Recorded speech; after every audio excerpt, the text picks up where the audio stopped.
a No, defender lo no, indefendible.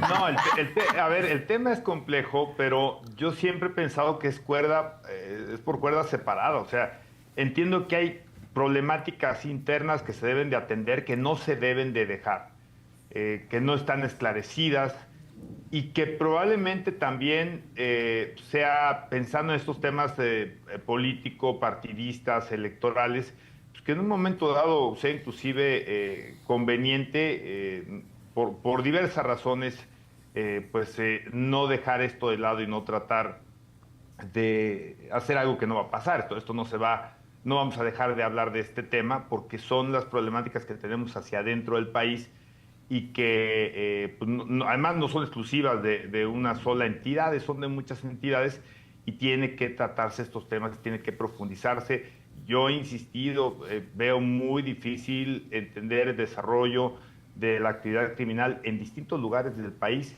sin por lo menos el acompañamiento de algunos funcionarios medio alto, y creo que hay que llegar a ese punto, y donde yo veo una acción del gobierno federal es este tipo de operaciones como la Operación Enjambre, donde están apuntando hacia ese lado, ¿no?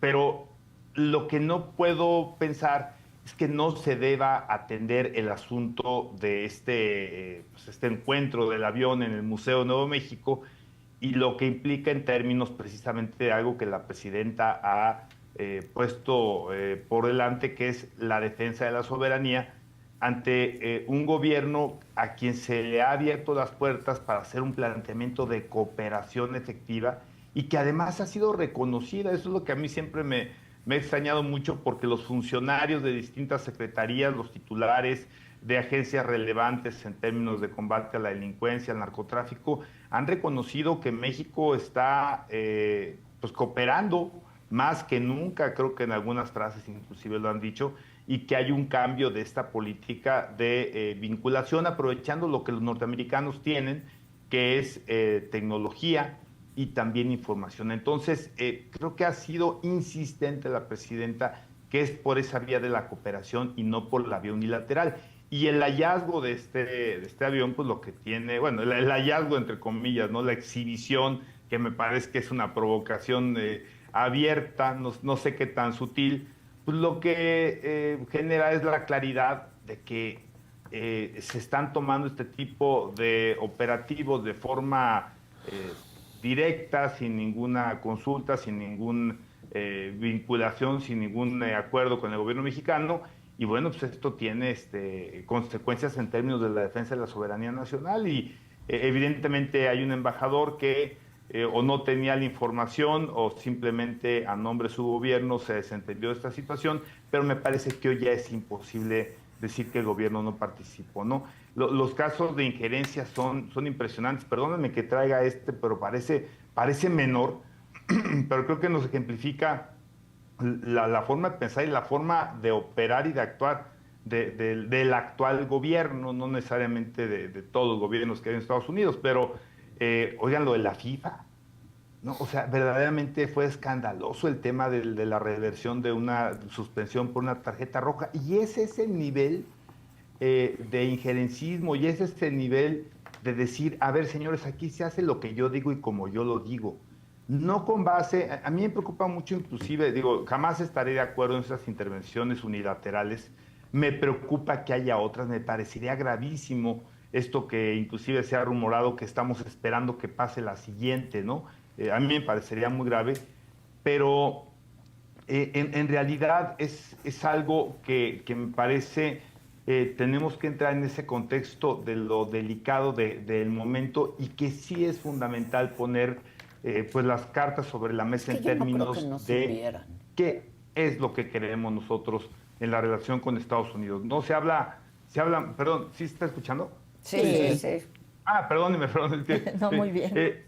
no hemos encontrado también eco en otros elementos y que en ese ámbito de cooperación para lograr los objetivos, y perdón, me regreso, distraje un poco. Lo que veo son planteamientos de operaciones unilaterales que no tienen una estrategia por sí misma, es decir, no me parece que estén dirigidos hacia cambiar una situación que aparentemente a los norteamericanos les es nociva, que es el tráfico particularmente de fentanilo, porque las detenciones, por ejemplo, la que se hizo del Mayo, pues no ha logrado que esto termine, que la amenaza termine, que los cárteles, por más descabezados que estén, vuelvan a operar, encuentren sustitutos, y entonces no es por sí misma una estrategia, es una acción con un trofeo a costa, pues precisamente de la relación entre dos países que tienen tratados, que tienen leyes y que se deben de ceñir a las mismas. Entonces a mí me parece verdaderamente delicado que no atendamos ese asunto, independientemente que, como bien señalan, se tienen que seguir observando los que pasan con situaciones que son propias internas del país, ¿no? Entonces, no podría yo pensar que se quede esto al lado. También sigo pensando que en Estados Unidos ni hay la reciprocidad, que es un principio básico en este tipo de vinculaciones entre las naciones, de información y también de hacer lo que les corresponde hacer ellos en lo que se supone se busca, que es acabar o minar por lo menos el tráfico de drogas y de algunas drogas en particular. Seguimos con el tema de las armas, que no ha llegado a ningún buen fin y que sabemos que las armas con las que pues, se equipan aquí el crimen organizado vienen de Estados Unidos. No tenemos claridad. Creo que por ahí de repente sale alguna nota de alguna detención de redes de narcotraficantes en Estados Unidos y pues tampoco me queda claro que se esté haciendo un gran esfuerzo para efecto de disminuir el consumo. Hay políticas demasiado liberales en términos de cuestiones de drogas en distintos estados de la Unión Americana y esto tampoco abona. Entonces, lo que no veo en todo este elemento de decisiones unilaterales y de amenazas es ¿y por qué no hacemos una estrategia conjunta? ¿Por qué no aprovechamos la apertura para cooperar, que nos ha dado buenos resultados? ¿Y por qué insistimos en la amenaza velada, a veces no tan velada, de que en cualquier momento pues, vamos a tomar o van a tomar los norteamericanos decisiones propias unilaterales sin el consenso del gobierno mexicano? Pues sí. Sí, no, y en efecto, si fue el gobierno de Biden, evidentemente fue el que sorpresivamente y no muy a su estilo, ¿no? Pero a final de cuentas es un acto intervencionista, misma nación, mismas agencias de seguridad, y bueno, hay un ejemplo ahí de que esto es posible y de que pues, la amenaza a final de cuentas está latente y que bueno, pues creo que es lo que ha puesto a la presidenta sobre la mesa. Yo no estoy de acuerdo con Roberto en que no haya confianza y no haya respeto, porque Pero precisamente, yo les digo por qué. pues eso lo dijo ayer la fiscal, pues no nos da No nos nada, contestan. no Pero nos contesta. fíjense que la operación que creo que en su momento todos elogiamos, que se dijo que había sido impecable, donde se abate al Mencho. Pues es una impecable, no, operación hubo mucha muerte y mucha sangre. Bueno, respetando evidentemente, ¿no? Pero me refiero en la parte táctica operativa. Pues la verdad es que de alguna forma se reconoció que a partir de la cooperación pues, se puede llegar a este tipo de logros y entiendo que ahí el gobierno norteamericano tuvo que tener una confianza en las agencias pues relevante en las agencias de seguridad mexicanas, las Fuerzas Armadas. O sea, no fue un tema que lo ejecutaron ellos solos. Hubo aquí internamente, yo creo que todos tenemos ahí algún dato al respecto, sí hubo aquí mucho cuidado dónde o quiénes participaban en esta información, ¿no? Entiendo, por ejemplo, que los gobiernos estatales no supieron absolutamente nada del operativo. Ni la presidenta. Los ejecutaron bien, entiendo, se logra el objetivo que tenían ambos países. Y el reconocimiento de Estados Unidos al operativo no dice que lo encabezó la presidenta de México, lo que dice es que lo ejecutaron las autoridades mexicanas con inteligencia del gobierno de Estados Unidos. El tema del TEMEC también a mí me parece que se está generando esta idea de que la razón por la cual nos extendieron los 16 años es estrictamente el asunto de la desconfianza, el Estado de Derecho, las cuestiones que tienen que ver con inseguridad. Y lo que luego se nos olvida es que es un tratado trilateral. Y entonces a Canadá, ¿por qué se lo llevan también de corbata, no? Yo estoy convencido en mi teoría que les platicaba la semana pasada. Es el estado perfecto para Trump, para su forma de negociar, para su forma de acorralar, es estar revisando esto cada año. no mandarlo a 16 años, donde, bueno, pues él verdaderamente no encuentra ninguna ganancia. Es una persona pragmática en ese sentido, y creo que de las tres alternativas era la que más le convenía. Darlo por terminado en 6 meses, pues era un balazo en el pie, tanto en la parte económica. Hay muchos sectores muy importantes en Estados Unidos, empresariales y particularmente industriales, que pidieron que se generara la prórroga de 16 años. La otra era dar esa prórroga, pero a él le genera una complicación con su base, particularmente con MAGA y con su discurso, y encontró la intermedia que le queda perfecta. ¿Cómo seguimos disfrutando de lo que nos ha dado el TEMEC por más de 30 años? Y cómo me pongo yo al mando cada año con mis amenazas de que te voy a subir, te voy a quitar, y entonces esto se convierte en una revisión que en la asimetría que tenemos económica, pues quedará en manos de Trump por el tiempo que sea presidente, y ya veremos en otro momento, ¿no? Pero por lo pronto me parece que era la más conveniente para él.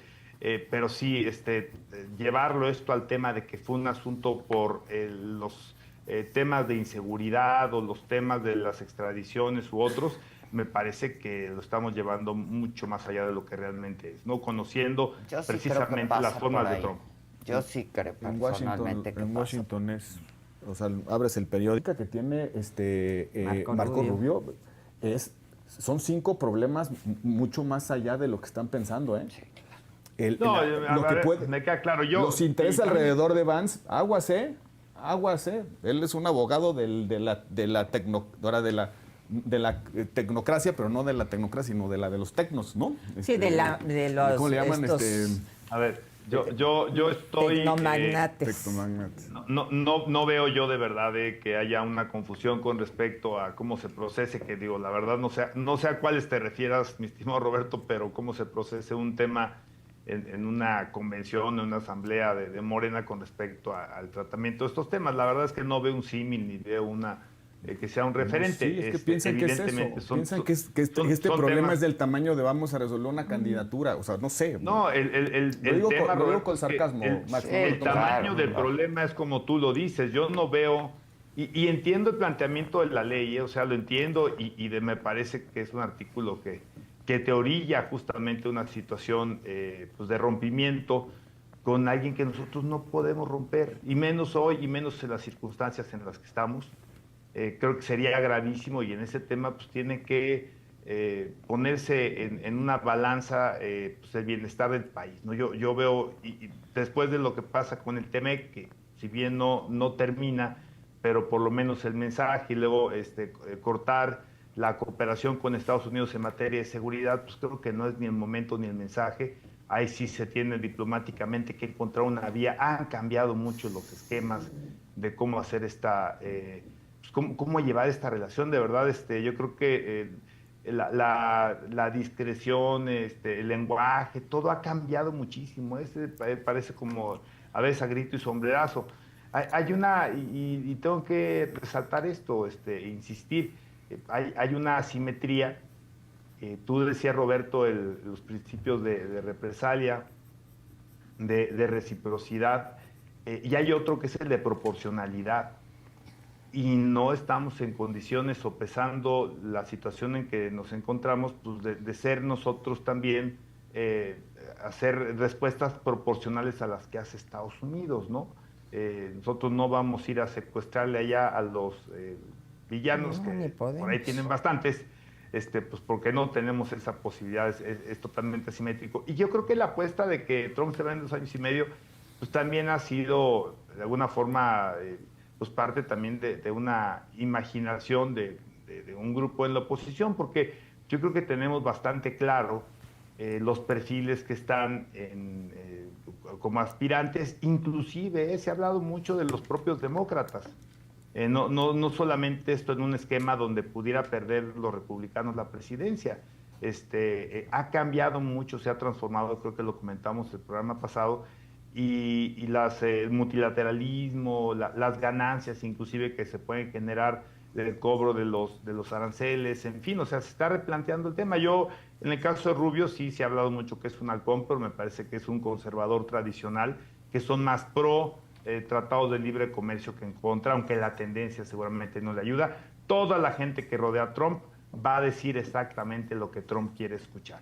Ya los veremos en el asiento. J.D. Vance me parece sí un perfil de otro tipo, más pegado a las tendencias de MAGA, con menos formación o menos antecedentes políticos, y yo creo que sería por ese camino, pero no creo que por ahí esté, ni por la pérdida de la mayoría en la Cámara Baja. En el Senado parece que se echó a perder porque un senador demócrata, un aspirante a senador demócrata lo agarran ahí con un tema muy, muy delicado, ¿no? Pero a final de cuentas creo que tampoco pasa por eso. Trump está gobernando por decreto, casi no lleva nada al Congreso.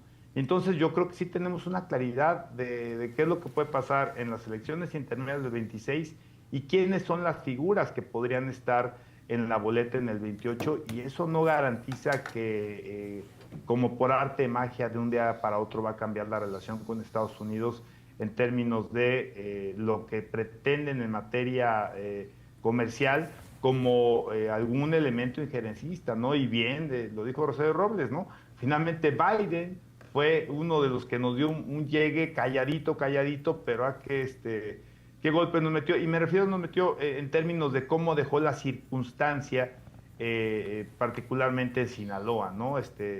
Por eso no son golpes estratégicos, son trofeos. Y eso es a lo que me refería. No solucionan problemas, en algunos casos incluso los agravan, y a final de cuentas pues no es para hacer un bien a México, y probablemente ni siquiera para solucionar el problema de fondo que están buscando, que no trascienda la frontera de México hacia los Estados Unidos. Pues es que a ellos no les... Dilema. Sí, tienes un objetivo mayor que es el pez gordo, y a partir de ahí vas construyendo con delincuentes, no siempre menores. Hay una serie, no quiero cambiar mucho, pero The Wire, no sé si la vieron. No. Con respecto al sistema, cómo funciona estos vínculos, inclusive la policía con delincuentes, justamente en ese objetivo de alcanzar a la cabecilla, cómo van armando justamente estos mapas de los segundos de a bordo, de los capos menores y capos mayores, y hasta que llegan a su objetivo, ¿no? Y es precisamente con una serie de colaboraciones y de testimoniales, de perdones, de volverlos a poner en la calle, ¿no? Para que puedan ser informantes. Son la base de la acusación de García Luna, mi estimado. For a better good, le llaman, por un mal, por un bien mayor. Sí, pero ahí volvemos a la incongruencia. Con García Luna eso era perfecto, todo estaba, no era pactar con criminales ni proteger a un cártel, era qué bueno que ahí está. Y ahora sí, todo este procedimiento nos parece ilegal y que no está basado en la ley y que dijeron que eran terroristas y ahora pactan con terroristas. Pero es que las series que vemos a veces nos confunden. Una cosa es que digan, te agarraron rehenes y digas, no voy a pactar con terroristas, y otra es que tengas a una gente a la que vas a condenar a cadena perpetua a que te esté dando información. Claro. Y que la cadena perpetua, que de todos modos le vas a recetar, en lugar de que sea en esta cárcel brutal X, sea pues en otra en donde haya servicios médicos. Punto. Sí, o sea, digo, no es que les estén perdonando la vida. Cuando estaba escuchando eso. Yo tengo una duda, y no sé si Roberto en el expertise o conocimiento de los temas de las extradiciones, pero a ver, la presidenta ha pedido pruebas con respecto a los 10 personajes que se solicita la detención para en un futuro ser extraditados, ¿no? El proceso en Estados Unidos para que se generara esta petición obligó a que fueran a un gran jurado previamente, es decir, ya se expusieron pruebas con respecto a la probable culpabilidad de estas personas ante un jurado. Lo presenta un abogado, un fiscal, y la pregunta es, ¿por qué no aporta las pruebas? Es decir, ¿cuál es el elemento que te impide, pones en riesgo el procedimiento de juicio en Estados Unidos? O sea, ¿cuál es la razón por la cual, a solicitud expresa de una mandataria donde dice, oye, mándame las pruebas, a sabiendas de que ya pasaste por ese periodo probatorio en una instancia de gran jurado, ¿por qué no aporta las pruebas? O sea, a lo mejor ya de que hay pruebas, hay pruebas. Pues que si no entiendo mal, pues las pruebas se presentan en el juicio. Y como la No, presidenta... pero ya hubo la necesidad de presentarlas porque no hay forma de pasar gran jurado. No te obliga el procedimiento de extradición. Hasta el juicio. Hasta que lo tienen detenido. Acuérdense de una cosa. Entiendo, pero ¿por qué el gobierno de Estados Unidos, que ya presentó pruebas en el procedimiento ante el gran jurado, por qué no las mismas pruebas o las más contundentes pueden, en este ámbito de la reciprocidad, de la colaboración, de que los Ya se las extraditen, los dieron. detengan? Porque ¿Por qué no las vino aportan? el